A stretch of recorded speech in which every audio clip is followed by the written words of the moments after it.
করছে হনুমানগড়ি। এই হনুমানগড়ি, এর সামনে ভিড়। রামের একনিষ্ঠ সেবক হনুমান, পবনপুত্র হনুমান, সংকট মোচন হনুমান। এই হনুমানগড়ির সামনে আমরা আমাদের ভিড়টা দেখানোর চেষ্টা করছি। হনুমানগড়ি, যে হনুমানের গড়ির সামনে ভিড় কত। হনুমানগড়ি এটা তো আবেগ, মানুষের আবেগ। সত্যি না দেখলে এ জন্মে বিশ্বাস করতাম না যে মানুষের আবেগ এত। হনুমানগড়ি দেখো, ভিড় দেখো, এই দিকে লোক যাচ্ছে, এদিকেও লোক আসছে। এই রাম জন্মভূমি, এই রাম মন্দিরকে করা নিয়ে কত আবেগ, কত কত কিছু, কত লড়াই। এই মন্দির করতে দিবে না, এই মন্দির করতে দিবে না। আর এখানে দেখা দিচ্ছে।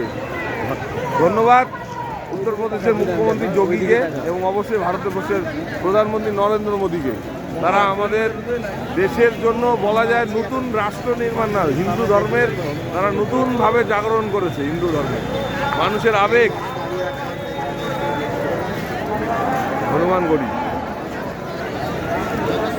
জনস্রোত হনুমানগড়ির জনস্রোত। ওটা রাম মন্দির যাওয়ার রাস্তা, ওটা দিয়ে দেখা যাচ্ছে।